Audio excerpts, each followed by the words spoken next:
Bienvenue dans Réflexion Tech, le podcast hebdomadaire où on parle de nouvelles technologies, on réfléchit à notre rapport avec elles et à ce qu'elles peuvent nous apporter.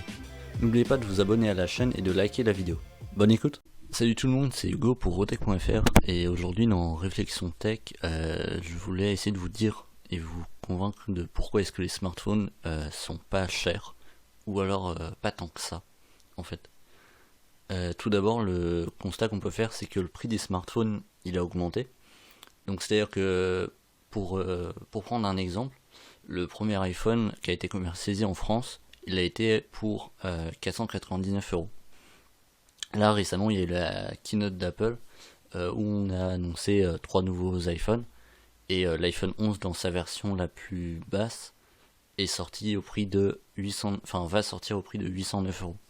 Donc on voit que les smartphones est un objet qui vaut de plus en plus cher, et il y a sûrement une raison à ça. La première, c'est que les smartphones, tout d'abord, c'est des objets qui sont de plus en plus présents dans nos vies. Maintenant, on se balade toujours avec notre téléphone sur soi, on y va, on l'emmène partout, même aux toilettes pour certains, et ça va parfois même jusqu'à une addiction. Et c'est-à-dire qu'ils font désormais partie intégrante de nos vies. On a peur de devoir s'en passer, de ne pas être tenu au courant de ce qui se passe dans le monde. Les temps de connexion, ils ont également augmenté, et ce qui fait que le smartphone est devenu l'écran principal qu'on utilise, celui sur lequel on passe le plus de temps. Et si on y passe autant de temps, c'est qu'il y a sûrement une raison. Et donc cette raison-là, c'est que en fait finalement le smartphone, c'est pas qu'un téléphone, il sert pas que à appeler et envoyer des messages. Maintenant on peut tout faire avec un smartphone. Il peut nous aider dans tous les domaines, il peut nous rendre des services très utiles qui peuvent être automatisés, et il y a plein de possibilités à faire avec. Et donc je voulais vous parler de certains domaines qui me semblent importants d'aborder. Tout d'abord, un smartphone maintenant c'est également un appareil photo. Donc grâce aux avancées technologiques, les objectifs ils sont de plus en plus performants, et maintenant on en compte même plusieurs, même jusqu'à 4 voire 5 sur certains smartphones. Tant et si bien que désormais ceux des smartphones ils sont tellement bons qu'on peut faire de la photo au niveau professionnel avec un simple smartphone, même si les photographes pros n'en utilisent pas encore parce qu'ils préfèrent encore les bons vieux réflexes. Et c'est poussé donc de par les objectifs et leur qualité qui augmentent, mais aussi par le software avec les applications appareil photo des téléphones qui intègrent un mode manuel. Et du coup on peut faire tous les réglages qu'on veut dessus, et on peut contrôler l'appareil photo de notre téléphone, ou alors justement grâce à l'intelligence artificielle et au machine learning, on peut laisser le téléphone faire tous les réglages, et ce qui fait que même en basse lumière on a vraiment des photos qui sont assez incroyables et prises avec des smartphones. Un smartphone c'est aussi une console de jeu désormais. Donc tout d'abord parce qu'ils sont de plus en plus performants, il y a de plus en plus d'espace de stockage, et il y a de plus en plus de RAM, et si bien que ça rivalise parfois avec les consoles ou avec les ordinateurs. Et du coup on peut faire tourner de vrais jeux vidéo complets sur ces appareils. On peut même se demander s'ils ne remplaceront pas les consoles portables. Donc par exemple Nintendo est bien engagé parce que avec leur console hybride la Switch, mais les autres PlayStation, Xbox, ils vont être plus embêtés face aux smartphones. Surtout PlayStation avec la PS Vita qui est en train un peu de mourir. Et c'est poussé aussi par le fait que les éditeurs ils se penchent sur ce nouveau support, et il y a des titres tirés de licences importantes ou adaptés qui se retrouvent sur le Play Store et sur l'App Store. Je pense par exemple à certains GTA qui sont sur les magasins d'applications. Sinon il y a évidemment le jeu vidéo le plus vendu de tous les temps, Minecraft. Nintendo aussi se penche avec Animal Crossing, avec Mario, bientôt Mario Kart. Donc c'est vraiment des grosses licences et qui poussent les gens à jouer davantage sur smartphone. Sinon un smartphone c'est aussi un GPS. On n'y pense pas souvent, mais c'est vrai qu'avant Alors il y a très longtemps on avait les cartes, après on a eu l'arrivée du GPS, donc c'était assez incroyable, c'est-à-dire c'était un petit boîtier qu'on attachait sur son pare-brise, et on lui indiquait une adresse ou une ville, tout ça, et il savait calculer l'itinéraire pour y aller. Les smartphones, bah, ils le font aussi. Avec, il y a Google Maps, Plan ou Waze, et c'est une fonctionnalité supplémentaire qui nous permet de nous passer de l'achat d'un GPS, qui est un coût à prendre en compte, parce que un GPS, ça peut coûter assez cher. Même si ça démarre autour d'une soixantaine d'euros, bah, ça peut monter assez haut, notamment si vous avez les options avec l'affichage du trafic, ce que Google Maps fait et ce que d'autres applications font de navigation. Donc c'est sûr que maintenant, bah, on n'a plus tellement besoin d'un GPS et il prend un peu la poussière.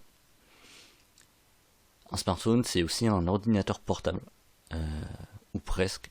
C'est vrai que c'est encore difficile de se passer d'une souris, d'un clavier ou d'un grand écran, mais c'est que des périphériques en soi. Le smartphone, c'est un ordinateur et ça peut être un ordinateur portable. Tout d'abord parce que toutes les suites bureautiques et les navigateurs internet, et il y a plein d'applications de bureautique qui sont disponibles sur nos téléphones et qui peuvent être synchronisées en temps réel avec OneDrive, Google Drive, sur internet. Et ce qui fait que bah en fait maintenant notre téléphone, c'est ce que Samsung a fait euh, avec avec leur hub. En gros, tu poses ton téléphone et il est branché à un écran, clavier, souris, et finalement, bah, en fait, ça donne ça donne un vrai ordinateur entre guillemets portable, et du coup, ça peut être utilisé dans un cadre professionnel. Un smartphone maintenant, c'est aussi une télévision. Euh, c'est l'objet ainsi que le contenu. C'est-à-dire sur son smartphone, on peut accéder à tout type de contenu sur différentes plateformes. Donc, il y a YouTube, Netflix, etc. Il y a aussi Molotov qui permet de regarder bah, les chaînes de télé qu'on a sur sur notre télévision, sur la TNT, tout ça. Et du coup, on peut tout voir sur son smartphone grâce à Internet. Donc, toutes ces plateformes sont disponibles sur nos téléphones. Elles peuvent être en vidéo à la demande et on regarde ce qu'on veut quand on veut. Et du coup, bah, le smartphone il peut remplacer la télévision. Ça dépend de l'usage que vous en faites, mais si vous partez en voyage, bah, vous allez avoir votre téléphone avec Netflix ou YouTube et vous pourrez regarder des séries, des films, des vidéos, etc. Tout ce que vous voulez. Toutes ces fonctionnalités-là dont on a parlé, c'est pas les seuls, il y en a encore plein d'autres, je pourrais parler pendant longtemps. Et en fait, on n'a pas besoin de toutes ces fonctionnalités. Il y en a qu'on ne va pas utiliser, donc par exemple, moi je n'utilise pas l'appareil photo de mon téléphone, c'est-à-dire je fais pas de la photo avec mon téléphone. Ou alors, euh, ou alors j'utilise mon téléphone en tant qu'ordinateur portable. Et en fait, on n'a pas en soi un smartphone c'est un objet ultra complet, on peut tout faire, mais on n'a pas besoin de tout. Et le problème c'est que le smartphone, pour s'adapter à un maximum de personnes, bah, il est complet et donc il y a des coûts de fabrication, de vente, de recherche et développement. Ces prix-là ils sont élevés et du coup bah, le prix de vente il est assez élevé. Mais quand on compare ça au temps d'utilisation et ce à quoi comment on l'utilise, bah finalement le prix il peut être très correct. Et en fait, c'est-à-dire on dit tout le temps, par exemple à chaque keynote, on dit ouais l'iPhone c'est le prix d'un SMIC, tout ça. Bah déjà le problème c'est que c'est un modèle haut de gamme, donc qui ne s'adresse pas à tout le monde. Et ensuite bah, il s'adresse à des personnes qui ont envie d'avoir par exemple la simplicité d'utilisation d'iOS, parce que c'est le système d'exploitation, c'est on paye aussi dans le cas d'Apple.